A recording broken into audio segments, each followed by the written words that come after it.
All right. Feeling Welcome good? back to another episode of UFC Casuals, our final episode of the year. I'm Bobby, along with my co-host Andrew, and today we have the UFC Casuals award show. We're ready to go. We'll waste no time. We'll jump right in. Our categories are: we have knockout of the year, submission of the year, prospect of the year, performance of the year, fight of the year, card of the year, and to top it all off, fighter of the year, the big one. Yeah. So we'll waste no time. We'll jump right into our knockout of the year. I'll start first, and I have Israel Adesanya's knockout over Alex Pereira in UFC 287, I believe it was. Uh, Man, to be down 0-3 in a rivalry against a man, to have been knocked out twice by him, and to bounce back in such terrific fashion to regain your belt. Flatline KO of Pereira, massive card. I mean that for me, with the stakes, with the fact that it was a clean out cold knockout, and the story behind the fight between those two, for me, that's my knockout of the year, no question. And obviously the celebration to go with it. I mean, Oh yeah, the theatrics to go along with the amazing flatline KO, yeah, something you so rarely see in a championship fight, right? yeah. So, amazing selection. It was definitely in my finalist, but we all have our own vote at the end of the day, right? We're the voters at the end of the day, and this is our award show. And so, even though it made the short list, I went for a UFC 291 knock, an amazing card. It was 91, right, in Salt Lake Yeah. City. Yes, sir. Man, the main event, the BMF title on the line, and Justin Gaethje knocks out a guy that you don't see get knocked out very often. I mean, goodness gracious, Dustin Poirier, who has a great iron chin, flatline KO'd in his own right against Justin Gaethje with a high kick of all things. Mm-hmm. A high kick, my goodness, Justin Gaethje adding to the highlight reel. It's his nickname for a reason, and that is my knockout of the year, Justin Gaethje. My goodness. I love it. I love it. On to our submission of the year. For my choice here, I'm going with one that wasn't a very high stakes fight, but it was a historic finish. It was one of 3 Twister submissions in UFC history, joining Bryce Mitchell and the Korean Zombie. I have Damon Blackshear's Twister submission. Just the rarity of the submission, and then the fact that he turned around and fought a week later. What a guy, fucking beast. But yeah, for the rarity of the submission, for that alone, I have to give it my submission of the year right there. And that was amazing at the time when Damon, on short notice, a week later, went on a pay-per-view. I believe is the main card, right? The first fight. Amazing.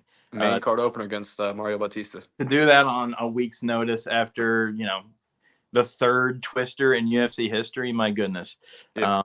And a Twister, it's almost the butt of the joke for me. A Twister is always like, oh, I want to see somebody get a Twister here. Yeah. Knowing it's not actually going to happen. For Damon Blackshear to pull it off in a fight. Incredible stuff. A rightful winner in its own right for you. I'm going to more impactful submission. Obviously, Damon with a crazy rare submission. Awesome. But a more impactful one, taking down the women's flyweight GOAT, was Alexa Grasso. And, man, she did it. The choke wasn't even under the neck. The rear naked wasn't. But she was squeezing the life out of her so hard. You saw the chin afterwards, so, pale and lifeless. She squeezed the literal soul out of Valentina Shevchenko and became the new champ in a division that we thought she was going to run for many a year. So, Alexa Grasso, you win my submission of the year. I don't have a trophy for you, but, you're number one in my heart. We'll move on to the prospect of the year. This is someone who has surged up the hierarchy in their respective weight class. And for this one here, I have none other than one of my favorite fighters, Diego Lopez. And I know his debut was a loss to Movsar Evloev. I'm well aware of that. But man, has he bounced back with an incredible finish at the UFC Nashville card, first round submission. Leaping triangle. It was crazy. It was a crazy submission. And then he goes and knocks out Pat Sabatini on one of the biggest cards of the year, UFC 295. We had questions about his hands, and he answered them without a shadow of a doubt. Diego Lopez, he had a hell of a year, and he's really risen his stock quite a bit in the UFC. the legend of Diego Lopez. Yes, We sir. took a loving to him immediately. Obviously, that Evloev fight was so amazing for a Yep, debut, a short notice debut of course. against a top 10 opponent in An the weight. undefeated one at that. Someone who'd never seen a loss. Still hasn't, right? Yeah. So Evloev is on his own collision path. He could have been a good choice for this. Maybe maybe Yep. doesn't maybe doesn't have any huge wins, even though he beat Diego Lopez. Yep. Not so he didn't qualify. But Evloev, maybe could have won this category, but Diego Lopez, the guy who put an amazing performance against him, the legend of Diego Lopez. We saw him live. We Yep. have love in our heart for the guy. Of So I course. love that pick. Prospect of the year. What is a prospect, right? Hmm.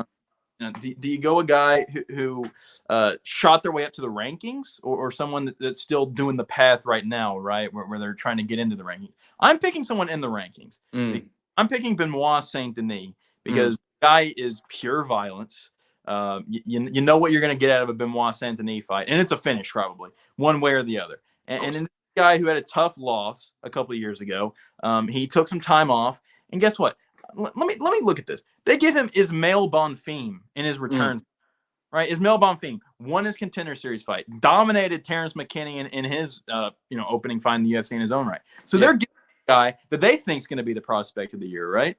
He dominates him, Yep. and then he gets 2 KO losses after that Mm. against Thiago Moises and Matt Frivola. Yep.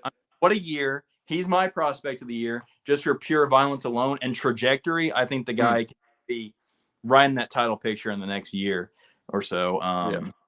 Benoit Saint Denis, watch out. I love it. And he's been on a warpath and he's been incredibly active. I mean, we're talking about 3 fights in a 4 month span for this man. He is very active, very a rightful winner of this award, Benoit Saint Denis. I love it. Yeah, I agree. We'll move on to performance of the year. This is an individual performance by one fighter who shocked us all, and put on a spectacular performance. And for this one, I have no other choice but to take Sean Strickland, absolutely putting a clinic at UFC 293. Man, he took it to the champ for 5 rounds in a fight we thought was so one sided. We thought it'd be a layup just so we can kind of get through this and get to the Izzy Drickus fight. But Strickland had other plans. He went out there and he dominated the champ, got a massive knockdown with a 1-2 in round one. Nearly could have ended the fight right there, possibly. Yeah. But it went all 5 rounds, and it was no problem for him. He took it to the champ, and he ended the fight yelling in his face, calling him a bitch. It doesn't get much better than that. Hell of No. an individual performance by Sean Strickland, and he is my winner for performance of the year. And I think everybody watching this, myself included, hearing you say that, we all have the same pick. How could this Yeah, not performance of the year? I mean, to absolutely. go in the champ's backyard in Australia as well, Yeah, right? All the odds stacked against him. Like you said, a card that was set up for him and his city kickboxing boys. exactly. And all the signs are leading to, all right, let's get through this fight. It's an easy win for Izzy. On to bigger and better things. Like you said, Drickus. That's the Yep. money fight. Sean Strickland, the wild character, the guy who has no filter, will say absolutely anything. Just dominates. I mean, he beat him 4-1 straight up. It would be, this would probably be performance of the year if he snuck out with like a late round finish when he was losing the fight. Yeah. I mean, this isn't even close in my book. I mean, the Yeah. guy took it to, a guy who's been looked at as possibly the middleweight GOAT. I mean, Israel Adesanya, he was chasing records. Yeah. He chasing, Anderson Silva's records for most defenses of the belt. And for Sean Strickland to come in to enemy territory and dominate like that, performance of the year, no doubt. Absolutely. I mean, that was a no-brainer. That was my easiest choice for me. Didn't even have to look at the fights that happened this year, and I instantly wrote this one down in my notes. I agree. It's one of the first fights that comes to mind this year. So Yeah, absolutely. yeah, We'll move on to fight of the year. This was a fight that stood out to us for just overall quality of fight. A very evenly matched fight between two men that left it all out there. And for this one, I had the toughest time picking. There was a lot of great contenders. You had Dan Hooker and Jalen Turner putting on a war. You have Islam Makhachev and Alexander Volkanovski at the beginning of the year. One of the best fights of the year, and with huge stakes. They delivered for sure. Sadiq Yusuf and Edson Barboza. That was a great fight, an underrated fight night card. You of course have on the same card as Hooker versus Turner. You have Pantoja Moreno, their fight.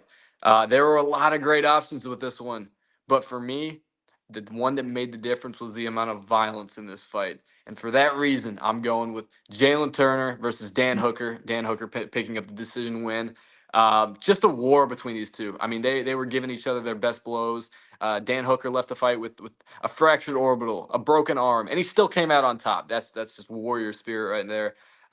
Dan Hooker, who you had questions about his chin going into this one, a lot of people did, but he proved that he could take the best of shots, and he ate a monster head kick from Jalen Turner, and he kept pushing forward. And in round three, he took over. He took over that fight. Even at the end of round two, he did. He put on a clinic. Jalen Turner fought his ass off in his own respect too. He did great. And for that, just it was a war. It was an absolute war. And for that, it's fight of the year for me. And I hate to be, oh, I agree with you, but it was fight of the year, man. Yeah. And just for the pre-fight festivities, you're thinking, what does Dan Hooker have left in the tank? He's coming off some bad losses here, Of course. fighting a guy off a loss in his own right, Jalen Turner, who we thought desperately needed this win. Yep. He was going to out there and probably finish Dan Hooker quick, and it looked like it was going to happen. He eats that massive head kick. I mean, just how did he eat that?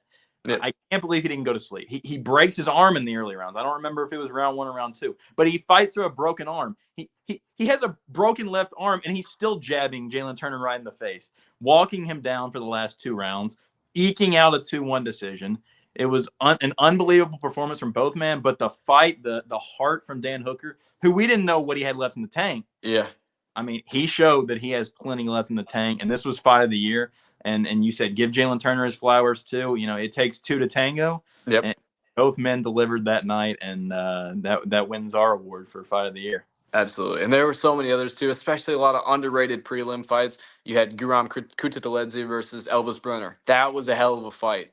You had Borshev and who did he fight? Sadikov. That fight, that was pretty recent too. That was a war. There were so many great fights this year. Yeah, hell of a year. The only thing I wish is that this fight was 5 rounds. Yeah, that's the only downside of this one. That's why I've been mad with the Pantoja Moreno selection, just because 5 rounds of violence. Yeah, but as violent as you can get in a 3-round fight. Yeah, we just could wish it could have gone 5, if only. If only. We'll move on from that one to card of the year. This one is the best card. Obviously, a little bit more focus on the main card, but a little bit on the prelims too. You want to factor in that, but mostly the focus on the main card because that's what that had the most eyes on it. And yeah, I'll take it away here. My card of the year is UFC 290. You had Volk beating Yair by TKO in the main event, retaining his featherweight belt. You had Moreno and Pantoja having their fight of the year candidate fight themselves. A 5-round war between the two of them, with Pantoja, claiming the flyweight belt. And then the feature fight, you had my fight of the year personally, Dan Hooker and Jalen Turner. And then on that card as well, you had Bo Nickel continuing his streak against Val Woodburn. He's on an upward trajectory, and we got to see one of the best prospects in the sport. And then obviously, and the feature fight. I completely forgot about that. You had Dricus upsetting Robert Whittaker, one of the biggest upsets of the year, and he did it in dominant fashion. He won round 1, bloodied up Whittaker, finished him by TKO in round 2. I mean, this card was just all over the place. You had a knockout by Bo Nickel. He proved he had hands. You saw he was jumping in and out. We saw something from Bo Nickel we never saw before. And then in the second fight, we had the fight of the year, in my opinion, between Turner and Hooker. Then you had one of the biggest upsets of the year, Dricus beating Whittaker, and 2 great title fights to cap it off. And then the prelims, too. The prelims were loaded. You had Robbie Lawler ending his career on a walk-off KO against Nico Price. It can't get much better than that. You had Jesus Aguilar, his violent, out-cold 13-second KO against Shannon Ross. One of the best knockouts of the year. I mean, there was so much that there was I had something else. Let me see. You have Kurt Menefield. You have their second fight. You saw, the first fight. It was the fight of the night for that card, and they had their rematch, and then Menefield was able to best him there. And it was just, man, there was so much on this card. So for me, it's card of the year. Jimmy Crute seemingly retiring mid-fight. Yeah. Just emotional highs all over emotional roller coaster everywhere. I mean, We thought Jimmy Crute was going to retire, and then maybe he's not. We don't know what's happening. He takes off his gloves. It was chaos. It was such a great night. UFC 290 was, man, I'll never forget that card. And hey, I mean, listening to that passionate rant about that being card of the year, you almost made me convert my pick because listen, this might your card might have been deeper, but my main card for card of the year was just as fireworks as it gets, Yeah. right? And I'm of course talking about UFC 295. You know, less. I mean, what, a month ago, less than a month ago at this point. It doesn't matter. It doesn't matter how recent it was because it was card of the year. The main card in general stole the show, right? Yeah. You talk about the main. I mean, every main card fight was a finish, Yep. and almost first round finishes outside of the female fight, right? And the year in the main event. Yeah. But hey, second round finishes. I mean, it didn't matter. There was just finishes all around. I mean, the main event. I already said it. You know, I mean, we talked about the finish. You know, is it early stoppage? But it was still an amazing fight, and you were on the edge of your seat, just knowing one of these guys is going to go to sleep at any time, right? And in the co-main, Tom Aspinall steals the show. You know, becomes the force at heavyweight. Everybody now wants him to fight John Jones and take the goat of this sport because of how good his performance was, right? The third fight, Andrade, you know, embarrasses Dern. You know, you say what you want about that fight, but it was a finish, and you don't get finishes in female fights very often. So that was a win in my book. We got it done quickly too to get us to the co-main and main event. Yes, but then started the night with fireworks too on the main card. I mean, Diego Lopez dominates Pat Sabatini, shows a new style to his game that we didn't know he had, knocks out Pat Sabatini easily inside a round. I mean, easily. The legend of Diego Lopez. We talked about it earlier. He was your prospect of the year, right? So we saw the prospect of the year on this card. We saw Benoit Saint-Denis, my prospect of the year. I mean, nasty head kick knockout. Completely flatline a top 15 opponent. You know, in his first top 15 fight, just dominates Matt Frivola, walks him down and head kicks him. Yeah. Unbelievable main card. You know, not much to write home about with the prelims, but who cares? Because if you paid for this card, that was money. You got your money's worth. Oh, no question about it. Can't say that about a lot of pay-per-views. You got your money's worth with this card. You may not have seen a lot of fighting, but you saw some damn good fighting. That's for sure. You saw some powerful fighting. Yes, no question about that. And our last award we have for you guys, we have the big one. We have the MVP of the UFC award show. We have the Heisman of the UFC award show. Right. This is the fighter of the year, the guy who had the best individual year amongst all fighters, whether it be how many fights they won, performances they put on, what they accomplished, title fights, whatever it may be. We each have our own reasoning. My fighter of the year, not a huge fan of him or his fan base. Islam Makhachev, it has to be him for me. It has to be him for me. Started the year with the first card of the year, opened it up, defending his belt in a war against one of the sport's best, the pound for pound number one at the time, Alexander Volkanovski. He won in my books 3-2. I know there was a little bit of controversy, but he won. He won, and it says it on his record. It always will. Islam Makhachev defended his 155 belt, and then at UFC 294 Abu Dhabi, right? He got to put all the doubt to rest by knocking Volk out in round one. And I know it was short notice Volkanovski. I'm aware of that. But the reality is he knocked out one of the best pound-for-pound fighters in the world with a head kick in round one. I know it was only 2 fights, but the magnitude of both fights, the magnitude of both wins. I would have liked to see him fight Charles again. I would have rather have seen that fight than a short notice Volk, in all honesty. But the accomplishments he had this year, unbelievable. Unbelievable. So hats off to him. He's my fighter of the year. To beat the number one pound per pound guy twice in 1 year. Incredible. Twice. I don't care if that was your only 2 fights. You beat the guy. You beat the guy. Says is the best, even if he is down a weight class. Even if one of the fights was short notice. You know, short notice didn't matter in that fight. He knocked him out with a clean head kick. That's true. That's why Islam Makhachev is my fighter of the year too. You know, there was plenty of cases to be made. Whether you pick a Leon Edwards who defended the belt twice against 2 of the best welterweights of all time, or pick Sean Strickland, who all odds were against him. They brought in this scary German Russian guy to try and get in the title picture, and he annihilates that guy and then goes and gets the title. That would have been the case. But Islam Makhachev beats the number one pound for pound fighter, Alexander Volkanovski, not once, twice, and clean out the second time. That's your fighter of the year. He's number one pound for pound in his own right now. I'm pretty sure, right? Maybe, Yep. maybe John I Jones. think I think John Jones is still number one, but John Jones come barely. on now. Come John Jones, on now. John Jones barely exists. You know, Yeah. screw that guy. Islam Makhachev is actually not injured, and he beat the number one pound for pound guy, and Yep. did wrestle a striker. So didn't need to. Didn't need to. You Yep. know, Got and it on the feet. that's why he is the fighter of the year. I love it. I love it. Well, that's all the awards we have to hand out tonight. We are very excited for what 2024 has in store. A lot of good cards that we already have lined up, and I know is going to be even better. Can't wait for UFC 300, as we all know. Hopefully, for our Christmas present. We're recording this before Christmas, so hopefully it'll be a nice little Christmas present. We'll get to find out what UFC 300 looks like. But until then, thank you for tuning in to the last episode of UFC Casuals of 2023. We appreciate anyone who's supported, even just watch the videos. It means a lot.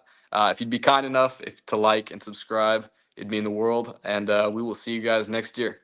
What a year, guys! Ready for the future. Yes, sir. See ya. See ya.